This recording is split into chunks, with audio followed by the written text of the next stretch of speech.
Mateus capítulo 16, verso 18, e eu vou ler na versão Bíblia Viva, é a nossa versão. Você é Pedro, e sobre esta rocha edificarei a minha igreja, e todas as forças do inferno não prevalecerão contra ela. De novo, você é Pedro, e sobre esta rocha, ou sobre esta pedra, edificarei a minha igreja, e todas as forças do inferno não prevalecerão contra ela. Gente, 2000 anos que a igreja de Jesus está sobre a face da terra. 2000 anos, desde as catacumbas de Roma, lá no início do primeiro século, a igreja subterrânea da China e aqueles grupos de homens iletrados lá da Galiléia, que se juntou também a eles um tal de Paulo. Esses homens revolucionaram o mundo. Queridos, não há nada maior nesse mundo do que a igreja. Nós estamos há 2000 anos pertencendo a um movimento que se expande e cresce e cresce. Afinal de contas, o que é que dura tanto tempo, hein? O que é que permanece? O que é que estará daqui a 1000 anos, se Jesus não voltar? A igreja. Vocês sabem que eu sou apaixonado pela igreja de Jesus. E que eu não defendo, eu vivo. Porque ninguém precisa defender a igreja, ninguém precisa defender a Bíblia. Na verdade, isso é uma cilada para a gente tropeçar e perder tempo com quem não quer nada com Jesus, não quer nada com o corpo de Jesus. Gente, a igreja global é maior do que você imagina. Tudo isso porque Jesus disse: eu edificarei a minha igreja. É uma igreja gloriosa, como diz Paulo, porque ele está olhando para a igreja no futuro. Nós somos a igreja do futuro. E ele está vendo a igreja, talvez daqui a um dia, porque a gente não sabe quando ele voltará, mas ele está vendo todos os dias na igreja. Você sabia que a igreja é realmente a maior instituição, se é que podemos chamar de instituição, na face da terra? Você diz, o hinduísmo está crescendo. É verdade, há pelo menos 1 bilhão de hindus no mundo, você sabia? Há pelo menos 1 bilhão e 300 milhões de muçulmanos no mundo. Você sabia que já existem 2 bilhões e 700 milhões de cristãos no mundo? A igreja, os cristãos, pelo menos aqueles que se denominam como cristãos, continua crescendo, gente. Por isso que essa falácia de que há uma decadência do cristianismo no mundo, isso é uma lenda urbana, gente. Nós estamos vivendo e nós não estamos perdendo, porque as portas do inferno não vão prevalecer contra a igreja. O modelo da igreja do nosso século continua sendo a igreja que busca ser parecido com a igreja primitiva. Veja só, o nosso modelo de igreja sempre será a igreja primitiva, porque temos com quem nos espelhar. Mas a igreja que nós ansiamos é a igreja que Cristo está edificando. Desculpa, mas ela ainda é maior e melhor do que a igreja primitiva. Tanto porque existe a promessa de que nós faríamos coisas maiores do que Ele. Eu sei que a falácia é assim, mas quem sou eu, né? Mas Cristo foi perfeito. Não, mas os primeiros cristãos é que são perfeitos. Deixa eu só te lembrar, Ele que profetizou que nós faríamos coisas maiores do que Ele. Coisas permanentes. Então, a igreja é esse cenário, é esse ambiente poderoso onde Cristo está edificando. Alguns querem e insistem em querer dar um rótulo para as nossas igrejas. Alguns querem que voltemos ao evangelho, mas alguns querem que voltemos ao evangelho dos reformadores, ao evangelho de Calvino, de Lutero, mas não é esse convite que eu tenho para lhe apresentar hoje. Eu quero lhe apresentar e que você busque ver a igreja que foi fundada por Jesus. A igreja primitiva, aquela igreja que sacudiu o mundo inteiro. Ei, querido, a Bíblia diz: você é Pedro e sobre esta rocha edificarei a minha igreja. Essa igreja que nós queremos contemplar, desejar, viver. Jesus está diante dos discípulos e perguntando: quem eu sou para vocês? Pedro apresenta uma opinião diferente. E ele afirma: tu és o Cristo, o Messias, o ungido, aquele que foi enviado da parte de Deus com a missão específica de redimir a humanidade, o Cristo, Filho do Deus vivo. Isso é demais, gente.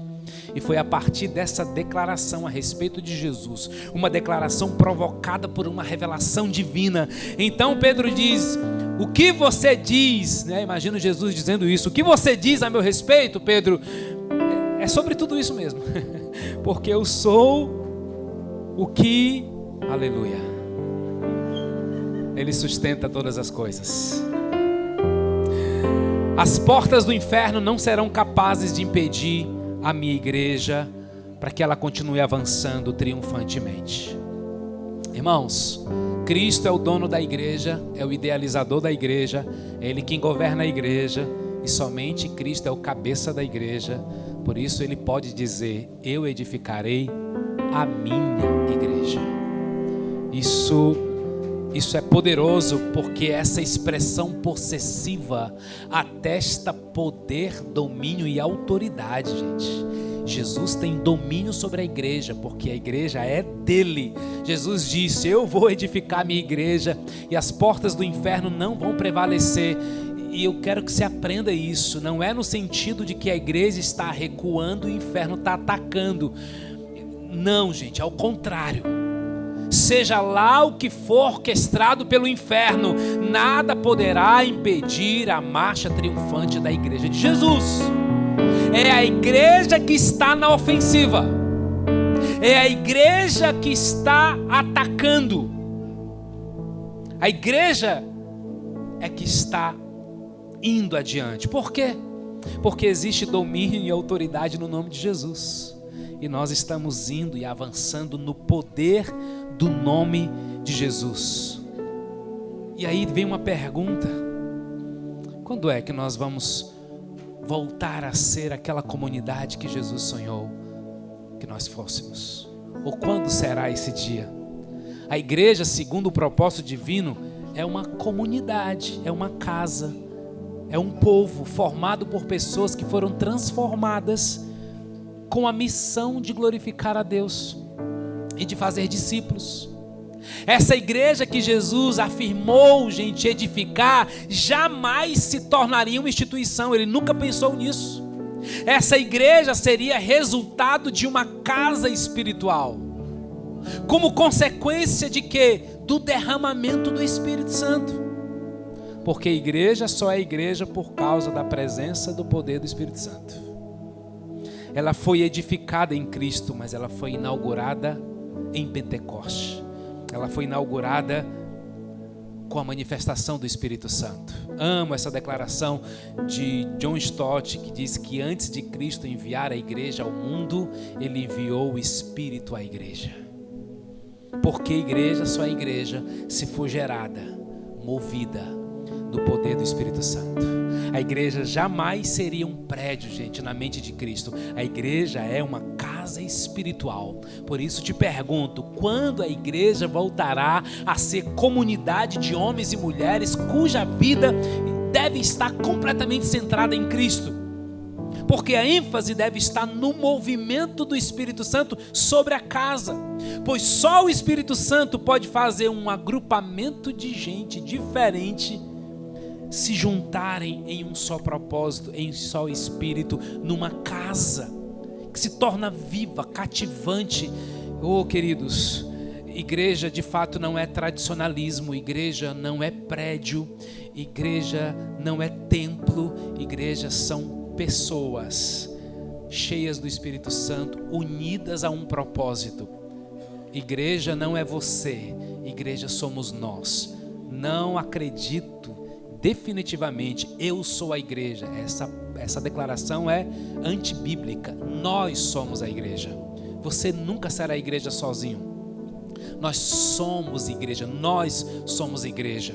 A verdade é que a nossa igreja é feita por gente habitada pelo Espírito, gente que ama a gente, porque foi muito amado por Deus. E quem é muito amado, quem é muito perdoado, precisa transbordar na vida de alguém.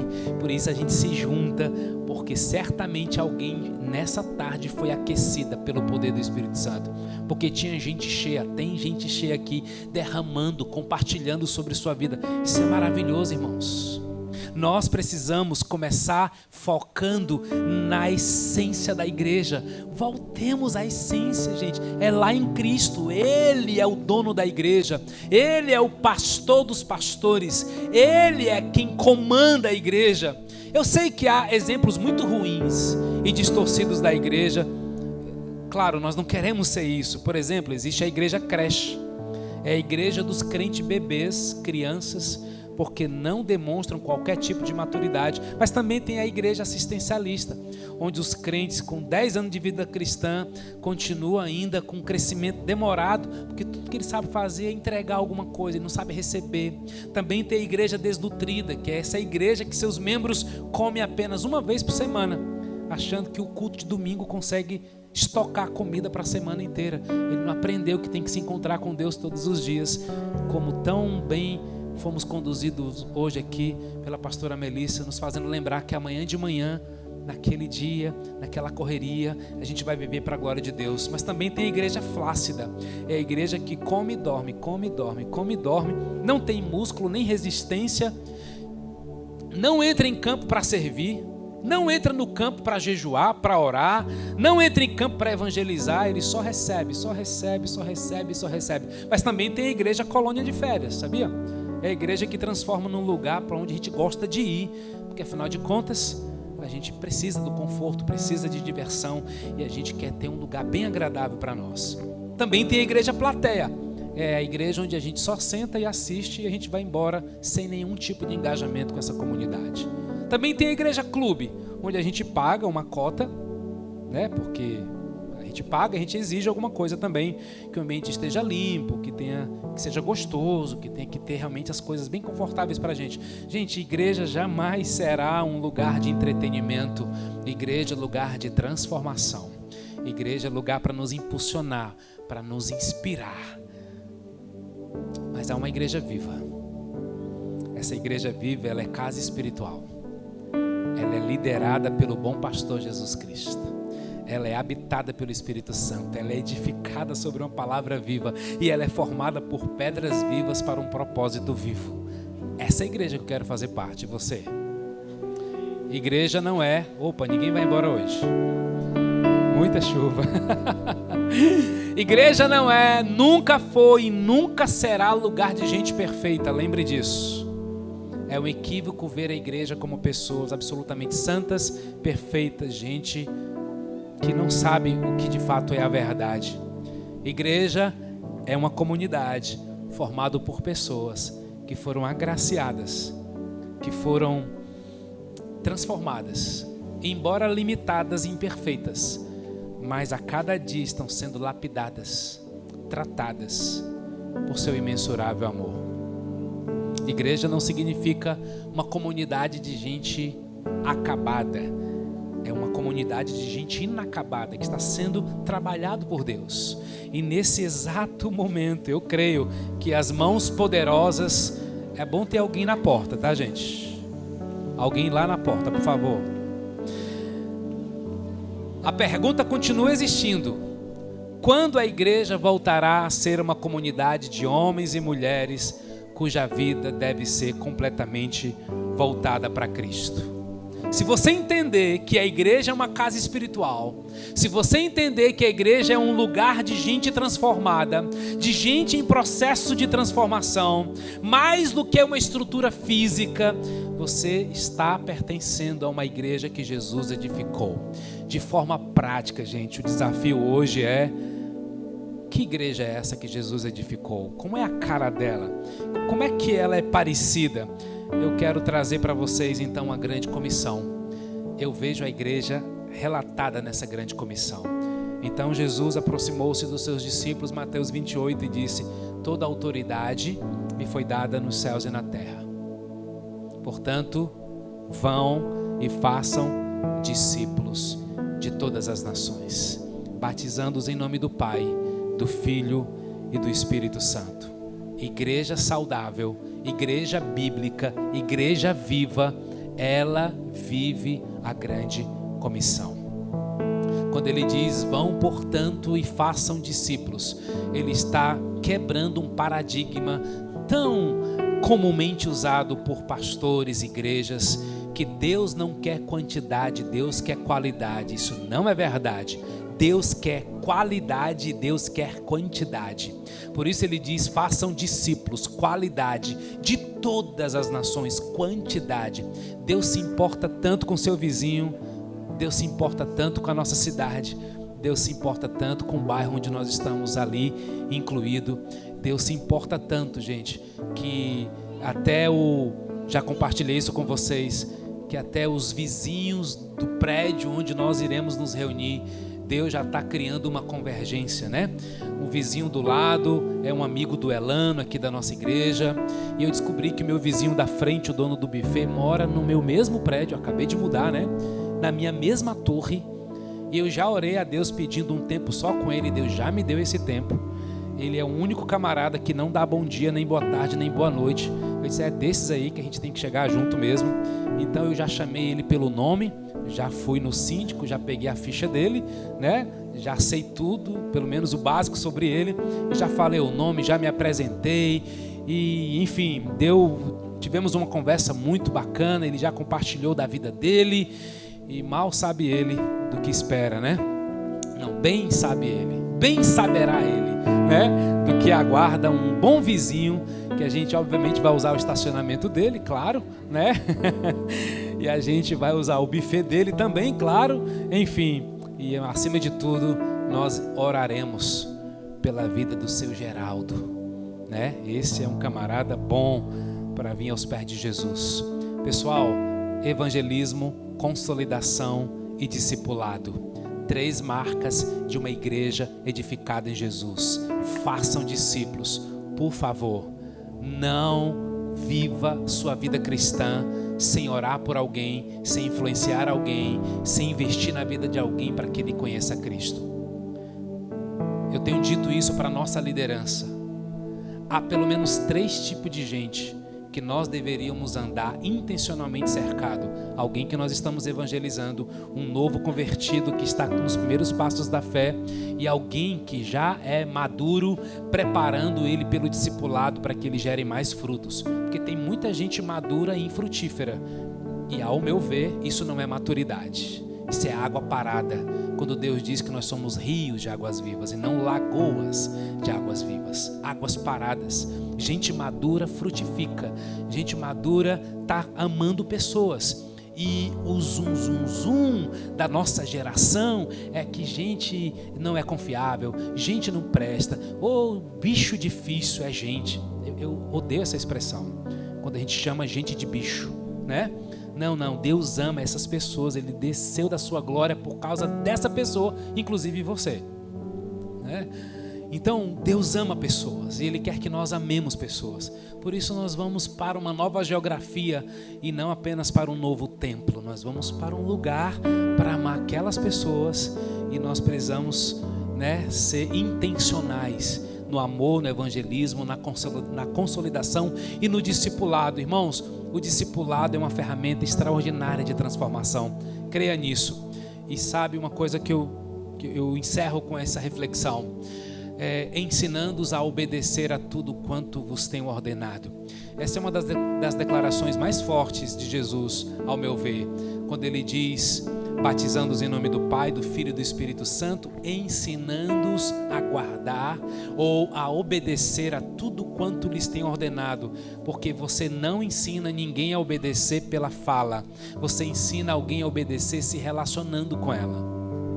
Não é na palavra de autoritarismo, não é pela força do microfone, não é pela capacidade de influência. Como é que você ensina alguém a obedecer?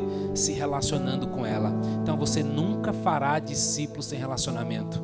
A não ter um tempo de mesa com alguém. É a maior dificuldade para ir na célula, maior dificuldade para se relacionar com pessoas. Você não está cumprindo a grande comissão, mas é sempre uma nova chance em Cristo Jesus. Eu amo dizer que Ele é especialista em novos começos. Vamos ser igreja que é edificada, gente. Vamos ser igreja edificada sobre a rocha. Igreja edificada sobre a rocha, ela evangeliza, ela é consolida. O que é consolidação? É o que Ananias fez com Saulo, lá em Atos capítulo 9. Deus manda um camarada cuidar do Saulo, que havia se convertido. Ele precisou de gente para ajudar nos primeiros passos. Se você é novo convertido e não tem alguém consolidando você, falha nossa. Nós precisamos crescer nisso. Se você já é maduro na fé, mas não está evangelizando ninguém, não está consolidando ninguém, falha nossa. A gente precisa se posicionar sobre isso, gente, porque é a bênção de Deus liberada sobre isso, sabia? Deus se alegra, Deus se agrada, Deus sorri quando a gente está no centro da vontade dEle. E o centro da sua vontade é que todos os homens se salvem, cheguem ao pleno conhecimento do Evangelho. Então a gente precisa evangelizar. Talvez não no modelo que você aprendeu lá atrás, talvez não no modelo tão agressivo, tão direto, mas eu estou preocupado com algumas pessoas que não conseguem mais falar. Eles dizem assim: não, apenas a minha vida fala. Não é verdade, você está diminuindo. O evangelho tem que ser proclamado, tem que ser falado. Qual foi a última vez que você perguntou para alguém assim: ei, tu já entregou tua vida a Jesus como Senhor e Salvador da tua vida? Ele vai dizer assim: vale, eu tenho que fazer isso? Tem, está lá em Romanos capítulo 10, 9, ou é 9, 10? 10, 9. Se com tua boca confessares a Jesus, tem que confessar a Jesus. De vez em quando a gente tem que fazer isso com alguns crentes muito antigos, porque eles dizem assim: mas eu nasci na fé. Você me conta mais. É porque tua mãe é crente e tu acha que tu nasceu crente? Teu pai é discípulo e tu acha que nasceu? Não. Qual foi o dia que você entregou sua vida a Jesus? Gente, esse dia é inesquecível.